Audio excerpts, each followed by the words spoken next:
Hello and welcome to episode 25, Cayman, of the Spotlight Games podcast. 25 numbered episodes. I mean, we've done more than 25 at this point, but of our numbered episodes, Cayman, 25.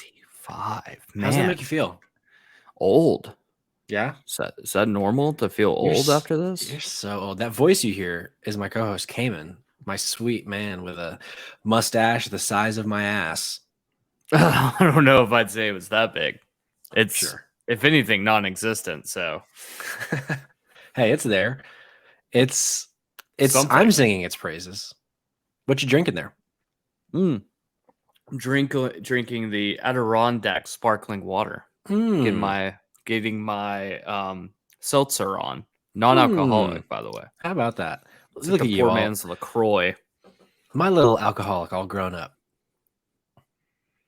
Look at that. Look at that. Cool. Well, hey, we have a lot of video game stuff to talk about because this is the Spotlight Games podcast where each week we're going to talk to you about the latest and the greatest in the world of video games. You can get it by subscribing to our YouTube channel or by subscribing in the favorite podcast app of yours, whether that's Spotify, Apple, Pocket Casts.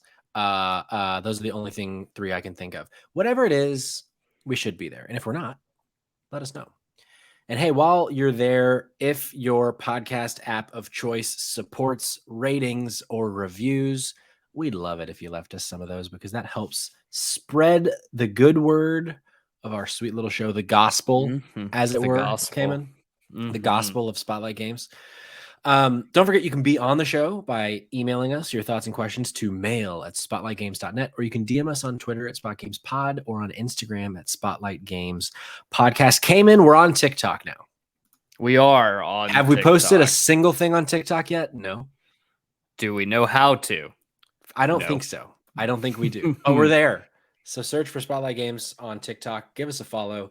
Maybe we'll dance for you. Maybe we'll just rarely posts on there until we know what the fuck we're doing, which is probably what's going to happen. Some more housekeeping. We have the newest episode of our sister podcast, the premier trash cinema podcast, Save Trash Cinema, hosted by our very own Cayman Darty, is out now. Cayman, tell the good folks at home what the most recent episode is all about. Oh boy. Most recent episode of Save Trash Cinema. God, I'm getting all tongue-tied now. Is the those room. Adirondacks. It's those Adirondacks. Those Adirondacks, yeah. It's The Room, guys. I don't know if I really need to say anything more. If you don't know what The Room is, you probably already do. You just don't realize it. Yeah. This episode is, man, this movie's awful. Yeah, it sure is. God, this movie's and awful. you had the misfortune of watching this movie alone. Yeah. And I couldn't imagine watching this movie by myself. Yeah, it was in one of the mini sex scenes. I got up, I walked into the kitchen, I made myself a snack, I made myself a drink. I took my sweet precious time, came back to sit down, and guess what? The sex scene was still playing because guess what? This is also The Room. And the descent into madness, both leading up to that episode and the actual episode itself was just a comedy of errors and took a lot of elbow grease, but we made it happen and it is out right now. You should listen to it. That episode didn't tear you apart, Lisa. Oh, it almost did. It almost did, though. It really almost did. Well, we have a great show for our listeners this week. I've been playing Tunic, the newest day and date release on Game Pass. So I'm going to give some like 5 to 6 hour impressions on that. Ghostwire Tokyo reviews have dropped, so we're going to go through a little reviews roundup. Hogwarts Legacy, the how do we say, this hasn't been in the news for any reason. Hogwarts No, why would it be in the news for any reason? Had a full reveal, so we're going to give you our impressions on that as two boys who do not support J.K. Rowling in any way, shape, or form. But we're going to talk about that game. There's also been some other news that has dropped we're going to talk about. But first, Cayman, I would like to start our episode out with a little Elden Ring. Let's do it. LD Ring. You know what, Patrick? Why don't you tell me your thoughts? Because you got a couple hours in, and So yeah, so we're gonna what we've been playing. So I've been playing, most of my time was spent playing Tunic, but I did put about 2 to 3 hours into Elden Ring. And I am here to say I haven't given up yet, but I'm just not in the mood for this kind of game right now. Like sure. I am just getting my face bashed the fuck in, and I'm not in the mood to not be told what to do, and not, which is funny because Tunic kind of doesn't do that, but it's not so hard as nearly as hard as Elden Ring. But I think I want something a little more on the fun side than on the um, rewarding side, which I think Elden Ring is a very rewarding video game. But yeah, so far what I've done, I've fought a few of the bosses that are right around the first opening area. I've died, but I've been killed by all of them. Sure. Mini bosses and main bosses alike.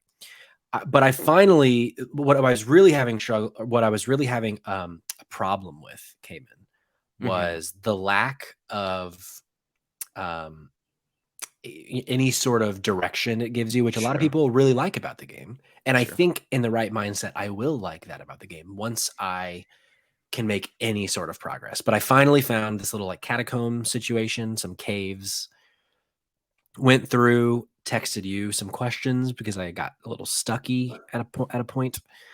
And then I got to the boss and I died like 6 times in a row. And I was like, you know what?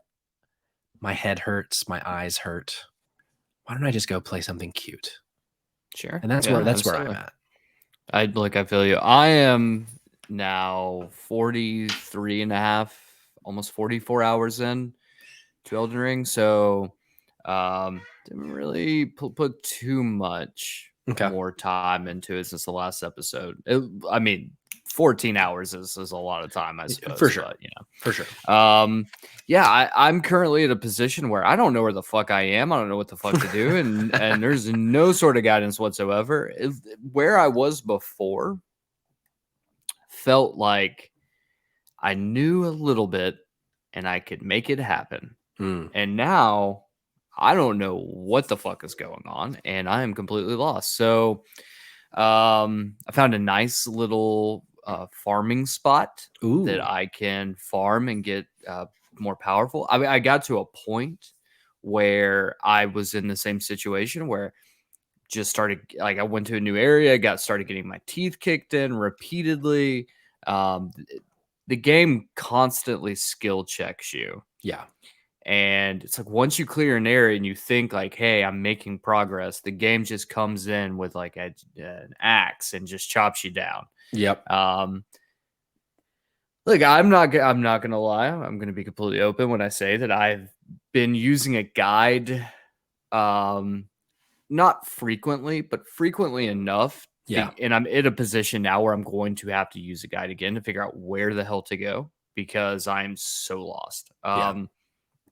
With that being said, the game really has its hooks in me. Yeah. Any issues I had mentioned previous all remain the same. I will say, I think I mentioned before, I jumped into Destiny the other day. Yeah. And it was like UI overload and like just info overload. And I'm a little bit worried that with some of the upcoming games coming up, that I'm not going to, how am I going to readjust back to a world in which games tell you what you need to be doing? Yeah. That's going to be weird. So as of right now, my goal, I don't know if there's a world in which I can platinum this game. But right now my goal is just to finish it. Sure. I just want to finish it and have that under my belt to say, hey, I've finished this game. And you know what? We might never get there, but we are going to try our damnedest to achieve some sort of accomplishment here. Okay, there you go. I'm looking forward to the time in which I am mentally prepared to really dive into this game because I've already been able to tell from the little bit that I've played that like I see the improvements that they've made from previous Souls games. I'm not there yet, but I will be. Or maybe I will never be, and that'll be okay too. Sure. Before I jump Yeah, into it's totally Tunic, fine. Cayman, I Yeah. also I want to share with you and our listeners. I've been playing the new Mario Kart DLC, Mario Kart 8 Deluxe. Ooh. This past weekend, two new of the I think it's 8 new tournament or what do they call it? Grand Prix that they're releasing. Hmm. They've Yeah. released 2 of them. It might even be more than 8. I don't remember, but they've released 2 of them. And so it's 8 new tracks. Hmm. Went through having a goddamn delight being back Fantastic. into Mario Kart 8 Deluxe. So far of the 8 tracks, I had never played 6 of them. Wow. 3 or 2 of them, one's from the Wii and one is from N64, which are 2 Mario Karts that I had played. 1 or 2 of them is from the handheld, the mobile Mario Kart, and they've, you know, ported it over to the Switch. And then the rest of them, except for one, is from like the 3DS, DS, these different handheld Mario Karts that I just never played. But That's then awesome. there's one brand spanking new track that they built for this. It's called the Ninja something, Ninja Hideaway or something. By and large, I am very impressed with all of these new tracks. There isn't one that I hate. There are a few that are a little samey. Like there's another, it's like a toadstool racetrack. It's just like Hmm. it feels kind of like some other ones that we've seen before. But my favorite from the N64 version, Choco Mountain, has returned. Mm. Love the Mm. Choco Mountain. Hell yeah. And this new Ninja one is awesome. But yeah, it's just I'm having a blast with it. So if you're a Mario Kart player, definitely recommend if you don't already have the expansion pass, getting it if you want some more Mario Kart because feels great. Feels great to be back in those courses, Cayman. I can imagine. Yeah. Have you been playing anything other than Elden Ring, or is that's all your time? I've been thinking because I really want to beat this game. Yeah, I have like really dedicated all of my time to this and also trying to run Save Trash Cinema. I feel like right. both of those have like So absorbed they're time all of sinks. they are. But no, yeah, that's unfortunately for me. I am excited though. We're getting close to the launch of Tiny Tina's Wonderlands. Yeah, And so when that comes out, I have a feeling my time is going to be more shifted. So I'll yeah. have some more input there. I believe by the time this episode actually drops, the Tiny Tina reviews will also be live, but the embargo is not lifted yet, so Ooh. it's not going to be on this episode. But I think as of recording, they come out tomorrow morning, so I'm excited to see where those land. Well, Cayman, I want to tell you about Tunic. Please tell me about Tunic. Tunic is a game that is on, I believe, PC and the Xbox consoles. This is a game that was first unveiled what feels like a decade ago because I believe it's being made by one man. Really, I know it's. We've first heard about it literally, Yeah, like you said, it was like a decade ago. I had a little bit of like the death loop effect where I've been hearing about this game for so long that I'm Sure. surprised that I was excited to play it, but I saw the reviews which were really positive and I was like, "You know what? I'm going to give it a shot." So it's free on Game Pass. So I downloaded it on Game Pass. Essentially what it is, it's like an isometric, so top-down view. It's very reminiscent of like a 2D Mario game, something like Link Between Worlds, or most Hmm. recently, if you played Death's Door last year, which was one of my favorite games of last year. Sure. It's like a 3D isometric exploratory, not really a platformer, but you're fighting some things. You're there's some puzzles, that kind of thing, and I am totally in love with it so far. That's awesome. Yeah, How I how are you liking the art style? Because that was a big love draw it. for me. It Yeah. looked so beautiful. Really love the art style. So I'm surprised at how much I'm liking it because they released, or he, I guess, he released a demo back last year during what would have been E3. Or I guess E3 was last year. It's last year. And I played maybe 30 minutes and I was like, I don't know that I'm gonna dig this game. But it was a chunk of the game completely out of context. I think it was like a little bit of the beginning, but then it like put you somewhere else in the game. And Sure. this game does a lot of really interesting things that make it kind of feel a little unique in a Hmm. in a world in which there are a bunch of these kinds of games that have come out in the past. You play as a fox, which is I love playing as an animal, Yeah. but there's no dialogue in the game. However, there's very little English in the game. There is a world within, or there's a language within the world that I guess this guy made up, where there's like stuff to read, and you never really know what you're reading unless there are little bits in English. But it's interesting that I always know what it's telling me.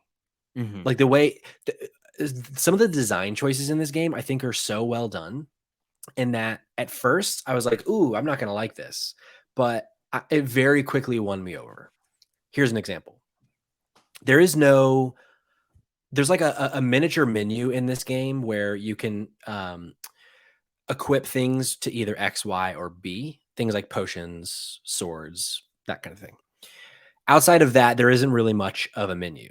But the main collectible in this game is instruction manual pages that, as you find them, you start putting together what is the instruction manual for this video game. And Okay, that's kind of incredible. it's so cool. And like a lot of it is not in English, it's in this made up language. But it'll start like the way that it kind of starts showing you things. It always feels like it's so well crafted, and the timing in which, like, the pacing is really good, in that I'll feel like I don't understand what I'm supposed to do, and then I'll find some instruction book pages, and I'll be like, "Oh, I see. To sprint, I press this button, and like after I roll, I keep holding the button, and so I can sprint. So I can sprint through this thing where otherwise it was going to kill me." Or maybe there is like you'll in kind of a different example, not utilizing the instruction manual, I'll come across in this world a cavern that is completely dark. I can't see a thing. And it's like, okay, well, Mm-hmm. I'm assuming that I will get a tool that will enlighten this place. And I'm going off, I'm doing my own thing. I kind of figure out a place where I'm supposed to be going. I go through a dungeon. At the end of the dungeon, I get like, what is a lantern? And right when I come out the dungeon, it basically pops me out right in front of that place that I'd happened to discover. So then, like, oh, great, now I have the thing to go in. So it's like, it's always, as long as you kind of find that first thing to do, it seems to kind of continually dropping me in front of the places where I need to be for the next thing, for the most part. Like, it still definitely wants you to explore, but the level of explorability in this game, and it feels very rewarding to explore this game, similar to, I think, how a lot of people feel with Elden Ring that are finding Mm-hmm. success there. But this one, it's just much lower stakes than Elden Ring. Gotcha. But it's so cool, this instruction booklet thing, because it's very piecemeal, where I might get pages like 1 and 2, and then the next pages I get are like 31 and 32. And so Sure. I think he kind of purposefully is giving it to you out of order so that some things aren't going to make sense at first. But Mm-hmm. sometimes like the pages that I get won't mean anything to me. And then I'll get to a certain dungeon or something, like, oh, I remember in the instruction manual, there was something that I think can help me here. And so I can kind of use that to try and figure out whatever the puzzle is or whatever. And it's a tactic or a mechanic that I've just never seen done before. And I'm having a blast with it. Like, it's such a cool, refreshing little tactic that, or this mechanic that this game is doing, that I'm only 5 or 6 hours in. So I still have a lot of game left, I think, but I'm already eating this game up. I'm having a great time with it. Fantastic. Fantastic to hear. Yeah, it's a little bit of a bummer that it's only on Game Pass. Yeah. I would love to I mean, don't get me wrong. I got an Xbox. I don't currently don't have Game Pass active just to save money. Yeah, There's for not sure. like a lot on there that kind of drives me for that. Tunic would be for sure. Yeah. So that's exciting. Well, I'm glad to hear that. And whenever I activate Game Pass again and dive back into the Xbox ecosphere, that's Yeah. definitely going to be one of the top games for me to Yeah. play. I think it's a Cayman ass game for sure. It in Fuck ways, yeah. it reminds me of that cat game you really liked, Cat Quest. Oh, Cat Quest, man. But Cat it's Quest. Whew, whew, I know whew. Cat Quest is great, but it's very much Cat Quest if Cat Quest was actually made for adults, because this game is shockingly difficult at times. Like, sometimes Sure. the combat can be hard, but it has two accessibility options that I love, which Hmm. is similar to Souls games. This game has a health bar and a stamina bar, when you attack, it doesn't take down your stamina, but you won't like rebuild stamina if you're attacking. But anytime you roll or dodge, it uses stamina. But it lets you have unlimited stamina if you want. And it also lets you have, like, if you want, you can be invincible. Like if you just want to play this game for its puzzles and whatnot, and the combat is a little too difficult for you, you can just flip on invincibility mode and there's no penalty for it. Like it doesn't affect trophies or anything like that. And honestly, I got to a part last night where in that dungeon I mentioned where I needed a lantern, where there was just like something was a little frustrating. There were these traps that I kept falling into while fighting people. And I was like, you know what? I just want to get through this. Like I want to see what's next. So I turned on invincibility mode, killed them while taking a shit ton of damage, and then I got out of the dungeon and I turned it off. And now like it's letting me play at the pace that I want to play, which I think is perfect. Like it's not holding me hostage with this overly difficult place. And if someone doesn't want to turn it on, they don't have to. And I really, really like that aspect of the game too. That's great. I remember Nier Automata had a mode where it wasn't invincibility mode, but it was like active dodge mode. So your character, like if you just weren't good at dodging, and Nier Automata is essentially a bullet hell, very similar to something like Returnal, which is another notoriously difficult game. And so this gave you like active dodge mode. So if you were about to get hit, it would like kind of help you dodge through some of these traps, which honestly made the game playable for me because I just could not get around that learning curve. So I think that's awesome. More games need stuff like that. Yeah, I agree. Make it more approachable for everybody. Yeah, for sure. And one final thing on Tunic, I just Googled it just to make sure because I was wondering like maybe it's also on Switch. It's not on Switch. However, according to Wikipedia, it is a timed exclusive. Oh, so I guess it will be coming to either Switch or PlayStation at some point, according to Wikipedia. It doesn't say which, but it's a timed exclusive. So someday soon, I hope that everyone that doesn't have an Xbox can play this game because, again, I'm having a great time with it. A game that has come out recently came in, or that's about to come out. I think it comes out this week. Ghostwire Tokyo. It does. This is a game that you have on your Fantasy Critic League. Yeah, it was like the very last pick, I want to say, when we did Fantasy Critic, and it was a shot in the dark. Honestly, I didn't even really expect the game to come out. Sony had gone so quiet about it. And then you had the director left like midway through the project, and there was a lot of just shit. There was this is a Bethesda game, so you have that going on. There was so much here that just was like, yeah, who knows if this game will even come out? And if it does, we don't know what the fuck this game even is.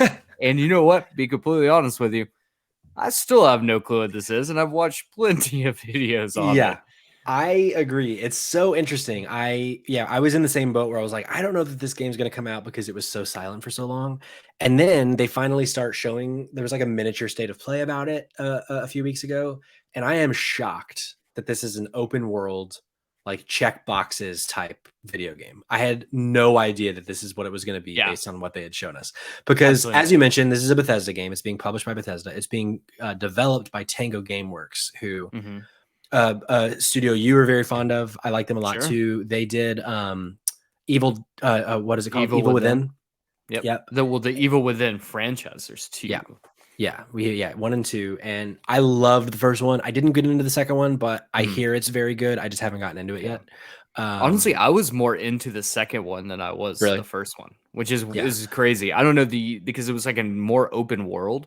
And it gave you can kind of just go and kind of explore, and I enjoyed that part a lot. Not to say that I didn't like the first one. I thought the first one was very good. But I don't know, something about the second one really grabbed me. It was also felt more coherent. The first game was the first one was definitely a bit all over the place. But it definitely its roots come from Resident Evil. Like it's a third person over the shoulder survival action horror game. So if that's your thing, check out Evil Within. But this game is very different. This is a first-person game, and also not horror. Also not horror. Like they're definitely, I think there are some spooky elements, but it is not. It doesn't seem like an actual horror game. But all of that being said, Cayman, You put together for our listeners a little reviews roundup. We have an IGN review and we have a GameSpot review. It's currently sitting at a 77 on OpenCritic. So you're, as of today, going to walk away with 7 points for your Fantasy Critic League. Congratulations on the 7.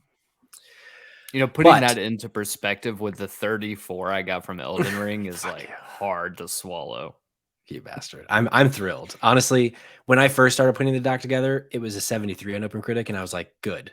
He deserves to have a flop. And then it's already gotten 4 more points. So anyway, I'm going to start us off with the IGN review. If you could take over for the GameSpot review came in. This is from IGN. They gave a 7 out of 10 from reviewer Cam Shea. Cam Shea's verdict was, quote, I enjoyed my 20 or so hours with Ghostwire Tokyo largely because I found its world so immersive. The attention to detail in the city itself is hugely impressive, whether it's looking to recreate the surroundings of the best-known crossing in the world or bringing life to a dank back alley. This is an environment I loved being in, and all the more so because of the many touchstones to iconic elements of Japanese culture and mythology. In the moment-to-moment gameplay, in particular, its one-dimensional combat and uninteresting mission design weren't such a disappointment. Ghostwire Tokyo could have truly captivated me.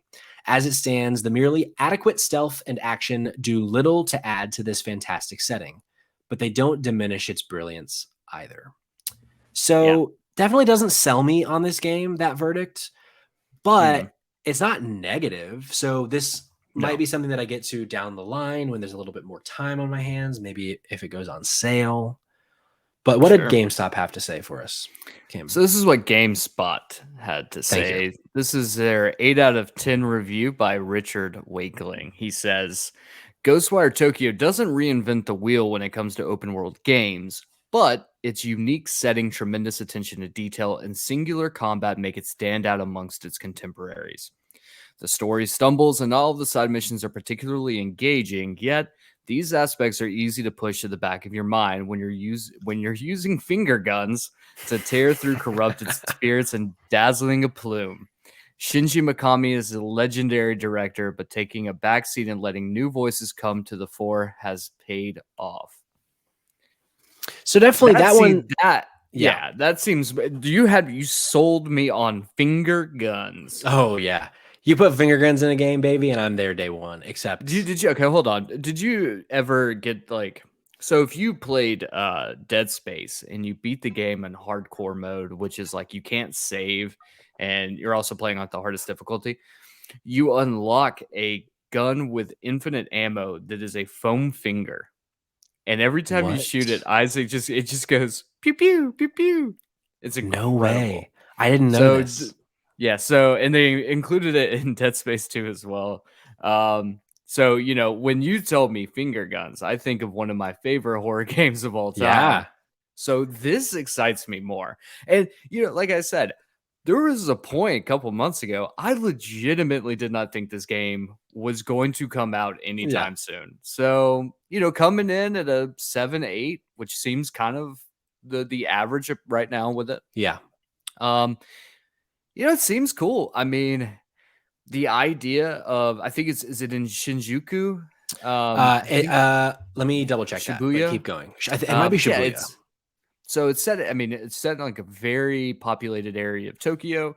The game itself, some sort of event takes place in which the rapture happens, but it's not the rapture. Essentially, people's bodies disappear, but their clothes remain. And so you're wandering around this incredibly populated city with no people there. There's just clothes strewn about from where these people disappeared. And just kind of the idea of just exploring this city with it being completely empty. Apparently it rains the whole time. From the video I've seen, the game looks gorgeous. Yeah. I did confirm it is in the district of Shibuya in Tokyo. Shibuya, okay. And hearing that it's basically a one-to-one creation, apparently, of Shibuya, I'm I would love to do that because COVID has still not let me do my trip to Tokyo that I had planned for May of 2020. So maybe this video game can be a way that I live that dream that is still just lingering.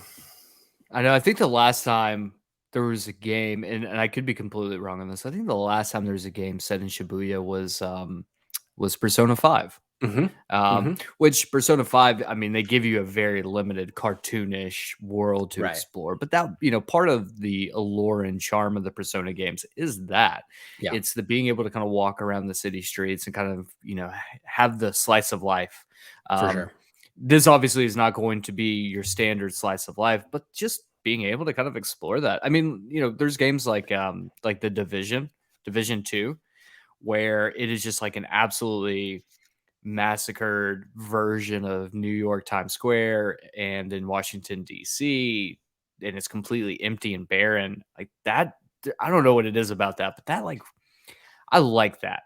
I Yeah. like exploring those areas, like getting to see this empty populace and whatnot. That's cool. So Yeah. I think I agree though with what you said. There are a lot of games coming out right now.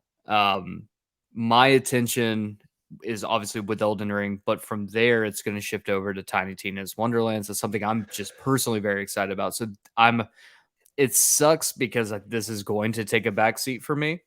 But I do think eventually in the next, 6 to 12 months, I do want to jump in. And I think the hard part of that is that by not jumping in right off the bat, like it's a bad look on the developers. Yeah. Because they're like, oh, well, people aren't really jumping in and playing this game. It's like when, which we'll get to, but Elden Ring sold a fuck ton of Yeah. copies and way more than Horizon Forbidden West did. Um, and the thing is Horizon Forbidden West is still my game of the year compared to Elden Ring. It Yeah. just is. And that sucks because it's like this game is incredible and it's just getting overshadowed. And I think there's a Yeah. lot of instances that this does happen. Bulletstorm is one of them that I can think of. That's a masterpiece that just, got slept on. What overshadowed Bulletstorm came in? I don't know. The Queen died. Wow, you heard it here first, folks. The Queen died in 2011, maybe 2011. The Queen Yeah. died. That's actually probably true. It could be, honestly. It could be. Okay, so yeah, I think I will probably play this by the end of the year. My hope, because it's a timed exclusive on PS5. This will eventually come to Xbox since Xbox owns Bethesda, but maybe this is eventually like a day one Game Pass situation whenever that Sure, comes. yeah. So that could be cool if that ends up happening. But for now, if you want to play Ghostwire Tokyo, you can play it on PC or PlayStation 5. Speaking of PlayStation, Cayman, last week, PlayStation had a state of play, which, if for some reason you don't know what a state of play is, it's essentially, if you're familiar with Nintendo Direct, it's kind of like that, but for PlayStation. If you aren't familiar with Nintendo Direct, it's essentially PlayStation putting out a video on YouTube that is highlighting a game or a series of games that are coming out. Essentially, it's a hype video. Usually it has like the developer talking about the game or in some capacity. And they did one last week that was solely around an upcoming game that we've been hearing about for a very long time that has been delayed more than once, called Hogwarts Legacy. This is a game.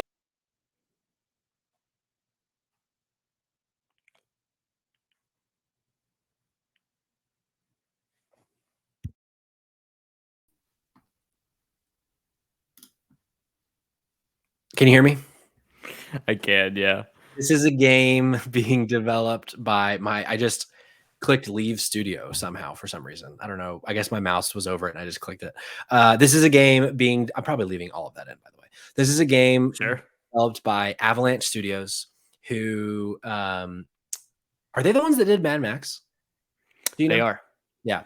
So this is an open world game set in the world of Harry Potter. It takes place in like the 1800s. You're going to be doing things like going to class. There's going to be some sort of narrative that happens where you'll probably be leaving Hogwarts to fight bad guys, that kind of thing. But this is kind of the first third world, whether it's open world, I'm not totally sure, semi-open world video game set in the world of Harry Potter, which obviously right now comes with a lot of baggage, a whole bunch of baggage with all the bullshit that J.K. Rowling has been spewing on the internet for the last year plus, which is unfortunate because these developers have been spending years working on this game, and she technically has nothing to do with this game other than she created Harry Potter, but you can't separate the two, right? Because she's still alive. She's still making money off of this IP. Yeah. It's a really complicated situation that I think no one has the obvious answer to, but Yeah. I think we've actually not talked about this, but I think the way that we'll probably handle or approach this is just talk about the game. I don't know that either of us will play it. We don't like, we'll make that decision when it comes out. But we'll obviously, we won't ignore the elephant in the room, which is the anti-trans stuff that J.K. Rowling. The former head of the studio, or one of the heads, creative director, I think, I forgot his name, but he was also kind of embroiled in a controversy a couple of years ago during Gamergate, where he was very vocal on the side of Gamergate, and that initially left a sour taste in people's mouths about the project. He has since left, and then obviously, as Patrick said, there is the anti-trans viewpoints that J.K. Rowling has stated multiple times, and I think it was Kotaku who released, or maybe it was Polygon. I think it was. They released. Go ahead. They released a very clever article, kind of discussing that it's okay to play this game, and it's okay to play this game and also disagree with everything that J.K. Rowling has said. Yeah. And Patrick's right. When the time comes, we'll make a decision. Look, just I'm spoiled here for you. Game doesn't look that great. Yeah. There's some parts that look really cool, but there's also some parts that look like this shit was made for like launch PS3. Yeah. And look, we could be mistaken. This game could come out and apparently could be incredible. We don't know. And I think, at least for me, I don't want to speak for Patrick, but I think that, we both have to put our time and money where we feel like it's well spent. Yeah. And if I think that when the time comes that this is something that you guys want to hear more about it, more in depth, and we'll jump on it. If you don't, and you have no interest whatsoever, tell us. And there's a good chance that we'll probably skip it to play something else that's going to come out at the exact same time that is probably better. But I think ultimately, in regards to this particular situation, yes, she's going to get royalties from this game, just like she's going to get royalties from anything else that's produced. And you can go burn your Harry Potter books. You can go throw away your wand that you got at Universal Studio. Look, you've already spent your money on it. Like, that's dumb. What you can do is you can say, hey, I'm a Harry Potter fan and I stand against what she says. Sure. Harry Potter's legacy doesn't have to be what she says. And as a community of people, whether it's gamers or bibliophiles or people who just like playing Quidditch in the park, like whatever you want to do, like you can create a legacy for it. And I think there's an irony in the name Hogwarts Legacy. I think so. With the fact that like we are all grappling with Hogwarts Legacy and just the legacy of Harry Potter right now. But like, look, if you stand against what J.K. Rowling has said and you don't feel comfortable giving money towards her because she will get royalties, that's okay. But if you still want to play the game because you're interested in it, like, just be aware of what's happening around you and, make your voice heard if you are in opposition of the things that she said. There's no harm in that. The only thing not okay, in my opinion, and I think Cayman's opinion too, is if you agree with J.K. Rowling. That's the only thing in the situation that's that's a bad, not okay. That's a hill you don't want to die on, and that's correct. a side of history you don't want to be on either. Correct. But all of that, 7-minute preamble to say that this game doesn't look great. That's for sure. There are parts of it that look cool. And those parts, in my opinion, are sometimes the scale of the videos that they showed, of the gameplay they showed, looked really cool. Things like when you're in the different houses, whether you're going to be Ravenclaw, Slytherin, whatever, like the common rooms, parts of the castle, parts of the grounds, like the scale in which they're kind of showing this world looks, I think, even at times, even bigger scale than the movies, just like the way that they're presenting it, with like their cinematography and that kind of thing, which I think is cool. I also think it is cool that they are doing it at a time completely different than the Harry Potter stories we've gotten already. With it being in the 1800s, like this, there is room for a cool story to be told in a time period in which we just don't know a lot about. And then I also think it is very cool, and I would assume a big fuck you from the developers. You can make your character male, female, or trans if you want. You get to create your own character, and tell their story. So that's also a really cool thing about this game. What doesn't look good, in my opinion, and then I want to hear what you think, Cayman, is the combat at times looked kind of cool, but for the most part just looked really choppy and not fluid at all. And it just looked like I would be really interested in seeing more than just a montage of the combat, because out of context, it just didn't look fun. Yeah. I think depending on the game they're making, the going to class thing might not, like, that might kind of suck. If you're like, I don't know, like it worked in Bully and it worked, like it could work, but the way they showed it to me didn't look fun. Sure. And so I'm interested to see how much of the game is being a student and how much of the game is not being a student, I guess.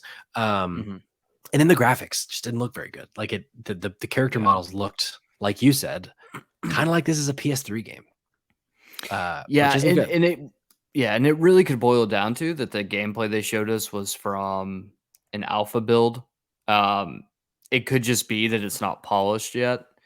But like you said, like I don't want to sound redundant and say the exact same things, but you are correct. Everything you just said is 100% true. I'm a little less tepid on the whole go into class thing. I think that's kind of cool.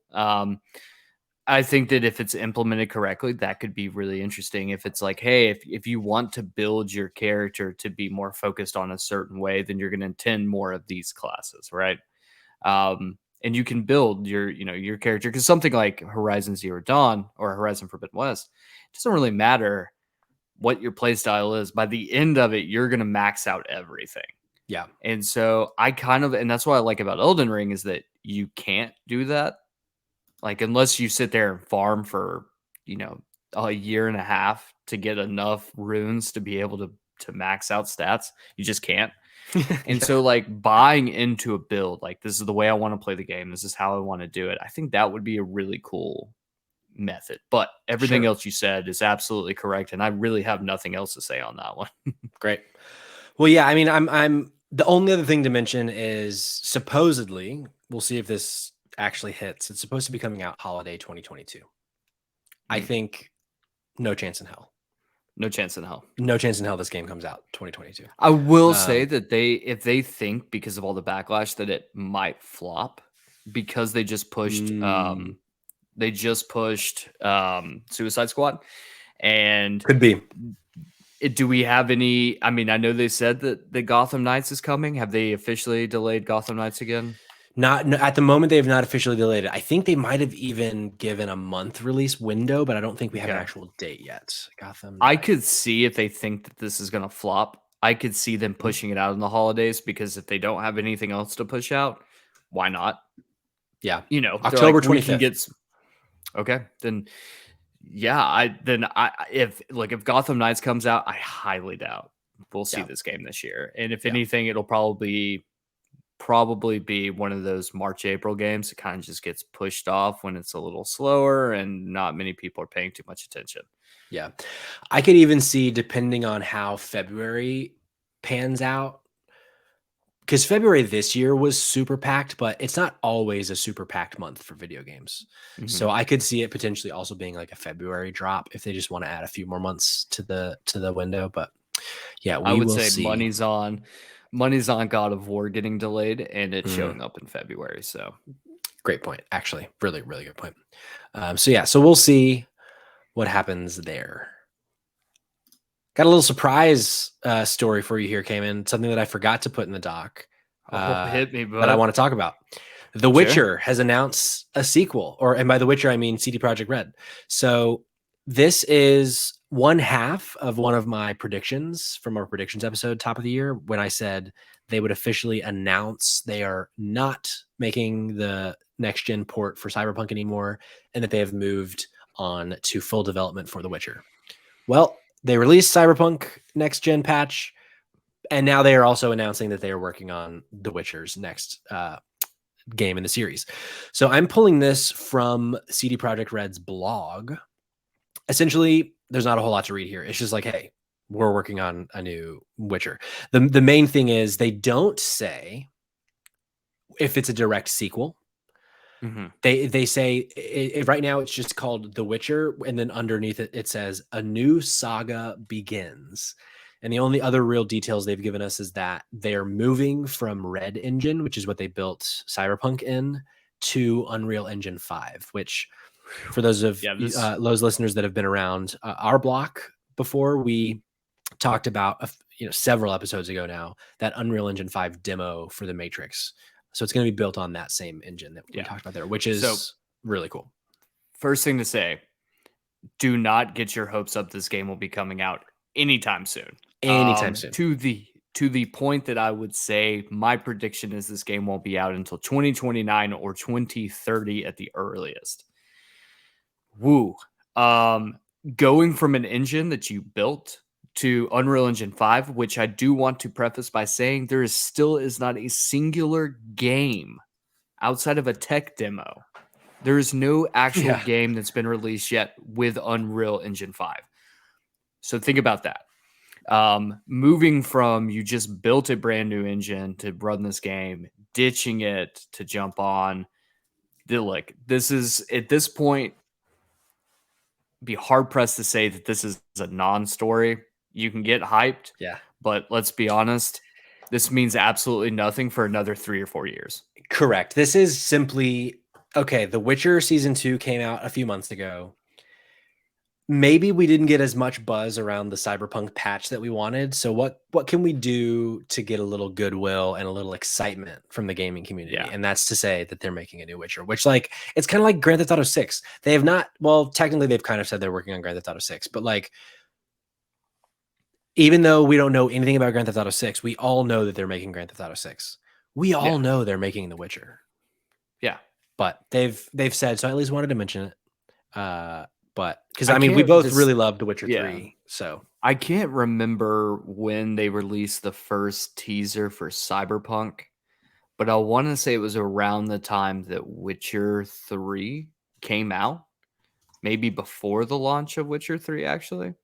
So, don't get me wrong, they're not building an engine from scratch like they did for Cyberpunk, so at least they have that going for them. But even then, having a team adjust to a brand new engine is not easy. Sure. You've seen that with 2K, with them losing Ukes for the WWE games, and having a new studio come on and basically have to try to learn a brand new engine that no one's worked on, and it was absolute ass. Then they had to take a year off, and then they released a game that's a lot better, but still apparently not where it needs to be.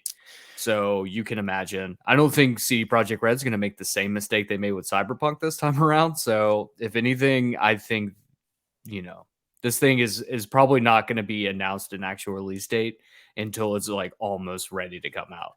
Yeah, I think your original guess that we won't see this until 2029 in terms of release is actually spot on, because Cyberpunk 2077 was originally revealed 2013. They had an official title reveal October of 2012, but we didn't actually see the game until January of 2013, and it came out in December of 2020. So 7 years. So it's 2022, 29. Hey. There you go. Hey, Spot look on. at us. Look at us. Look at us. Hey, let's bring it back, baby. Bring it back. Bring it back. Bring it back. So yeah, we probably won't have another news story until episode 300 of the Spotlight Games podcast, but let's do it. Let's do it, baby. So we also have another, these next two, they're going to be pretty quick hits. Just some news that we're going to discuss came in. PlayStation has acquired another studio, but this one is really interesting because they've never released anything. Nope. This is Haven Entertainment Studios. I'm pulling this from Adam Bankhurst at IGN. This was posted yesterday as of recording. He says, I'll just read a little bit of a snippet here. Sony Interactive Entertainment has announced that it has entered an agreement to acquire Haven Entertainment Studios, the company founded by Jade Raymond that will become the 18th studio to join the PlayStation Studios family. Raymond, who is also the founder of Ubisoft Toronto and Motive Studios, and one of the key figures behind the original Assassin's Creed franchise, began Haven Studios in 2021 with an investment from Sony Interactive Entertainment. So the interesting thing here is not only have they not released a game, but when they announced being founded, they basically said like, hey, Sony is going to be our partner. Like it was pretty clear that the game that they were going to release was going to be a PlayStation exclusive. But now they've been acquired. So I don't like, that's a weird business thing that I think neither of us, it's a little above our heads, but I'm assuming. Go ahead. Yeah, I think that like what that means in jargon speak is essentially that Sony invested in the studio, so whatever the first game they release would be an exclusive. You do have companies like Sony, Microsoft, Nintendo that will invest money into the production of a game without buying a studio out. So that's probably where it is. But I think the big thing here, and I don't know if you mentioned it, but it's said there that the game itself is going to be a AAA game as a service with creator content included. Yeah, user created content. Yeah, sorry. Very strange. No, you're good. It's so weird. So right, but think about it. Sony just purchased Bungie. Yeah. And their whole thing about getting in with Bungie was that now they can make games as a service. Yeah. And larger open world games that are more, continuing to build. You've got Dreams. So now this a game Haven completely studio can built around user content. So now Haven can use some of that technology to be able to build out whatever this creator content is. What this game is, no fucking idea. Is it exciting? Absolutely. Is it a little terrifying? 100%. But everything Sony does is a little bit exciting and a little bit terrifying. So I'm getting a frontline report from one of my sources within Haven, Cayman. Okay, tell me. This game is going to be a Little Big Planet MMO RPG shooter, a la The Division. And you're going to be able to create entire maps. You're going to be able to create entire mission structures. They're bringing it back. It's time for Little Big Planet to evolve into a giant MMORPG, Cayman.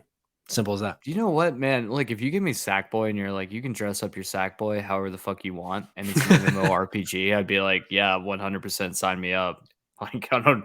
Or what are we doing here, guys? Let's get the ball rolling. Yeah.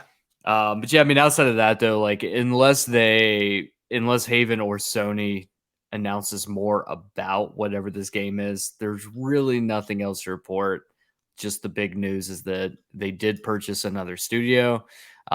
Shocked that, I mean, I'm not shocked. Obviously, Sony is notorious for buying smaller studios instead of going for like the big fish. Bungie, obviously, probably one of the biggest studios they probably have ever acquired. Yeah. Insomniac was big, so to speak, but more on like a smaller scale. So I'm still waiting. We still got a few months.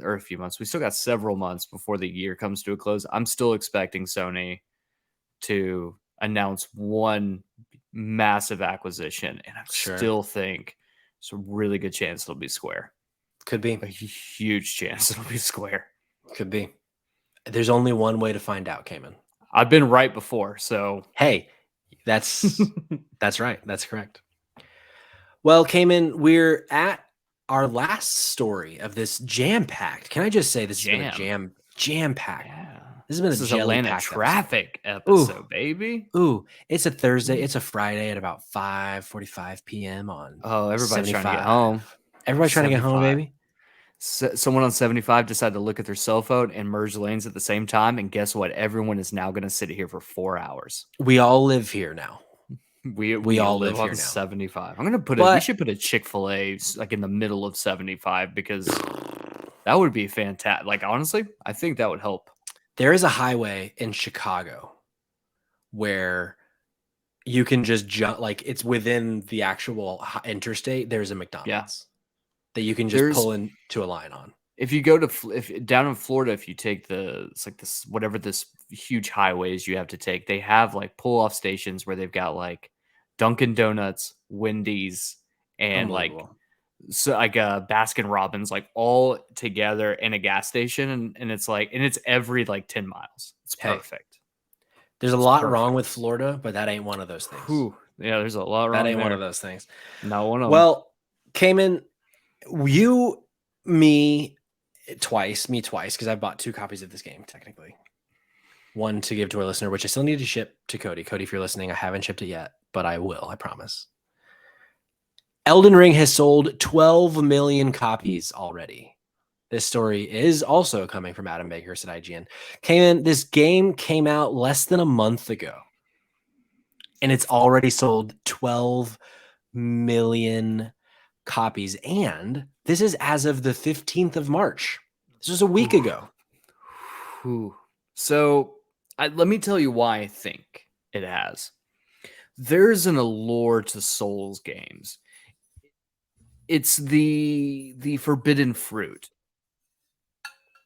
It's not the Forbidden West, right? That's for sure. It's definitely not the Forbidden West, but it's like a forbidden fruit to most casual players. The games always review incredibly well. Yeah. There is a diehard fan base that loves them, and it's approachable in a way.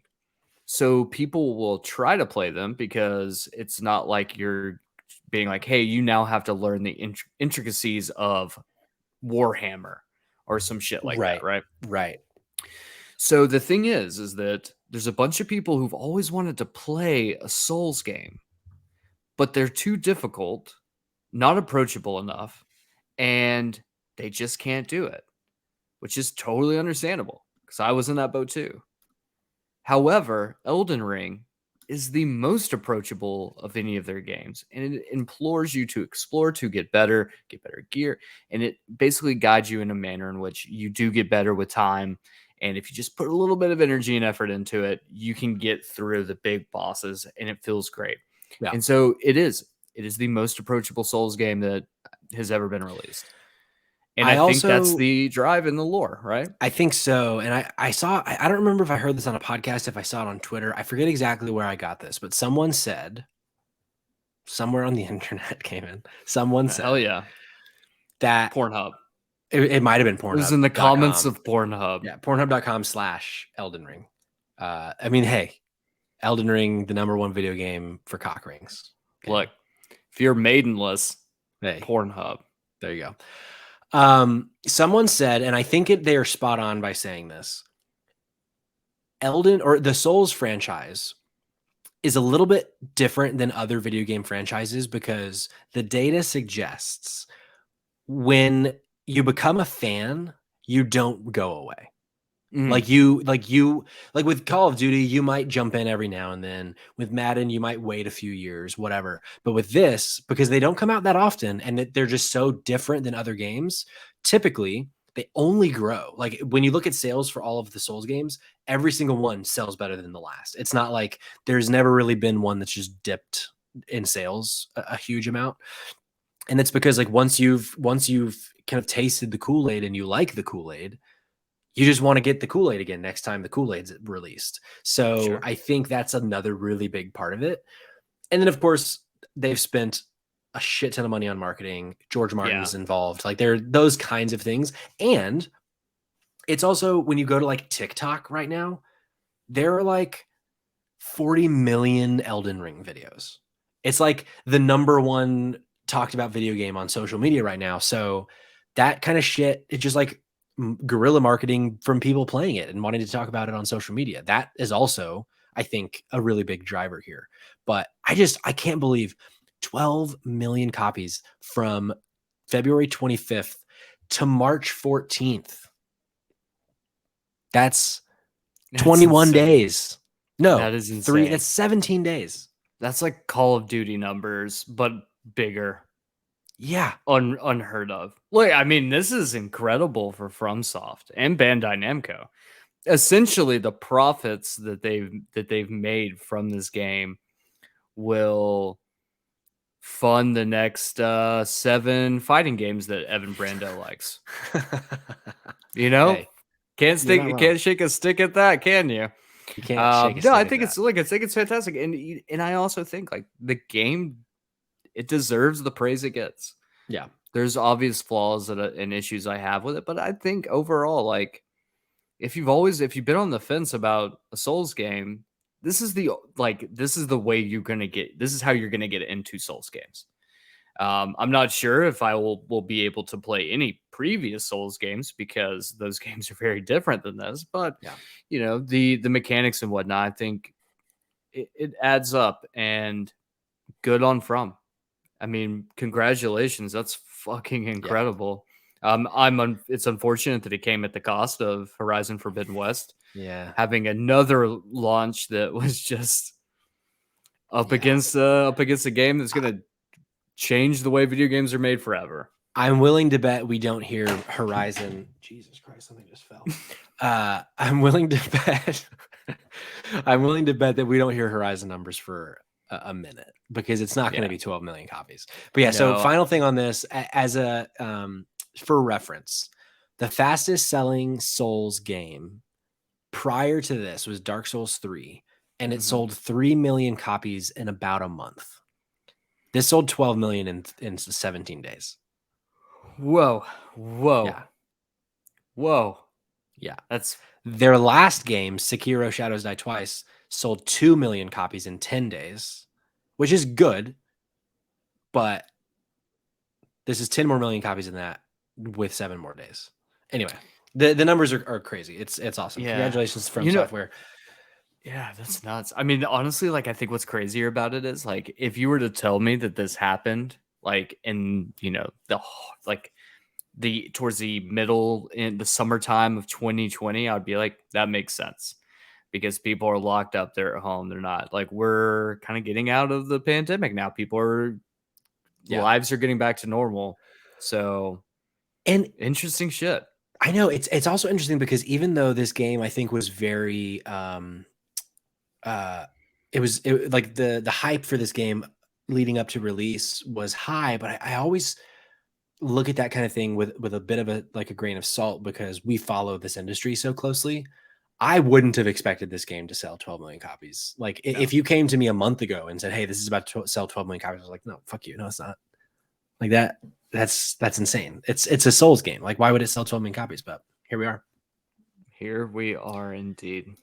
And Cayman, here we are at the end of our show of episode 25 of the Spotlight Games podcast. Thank you as always for coming on this ride with me, Cayman. It's always a pleasure to speak with you, to hear that sweet voice in these big ears I have. And I hope that our audience feels the same way. And if you're listening, if you're watching, thank you for coming on this ride with us. You can follow the podcast on Twitter at SpotGamesPod. You can follow us on Instagram at Spotlight Games Podcast. You can follow us on TikTok at something. I forget what it is. I think it's maybe also Spotlight Games Podcast, but just search it. I searched it, Spotlight Games, and it came up. So just search it. I'm Patrick Schwag on Twitter. Cayman is at Kid Cayman. We'd love it if you'd rate and review the podcast. And hey, we haven't got a YouTube subscriber in a minute. People, I'm looking at you. We'd love some subscribers so we can do some things with our channel. I think what's happening, Cayman, is the market is telling us we needed to do something different with our YouTube channel. We needed to spice it up. Probably. So let's get spicy. Hey, let's get spicy. Let's get spicy. Let's bring back the spice. Bring it back. Let's bring it back, baby. All right, y'all. We will see you on another day. But until then, we love you. Thank you. Bring it back. Bring it back.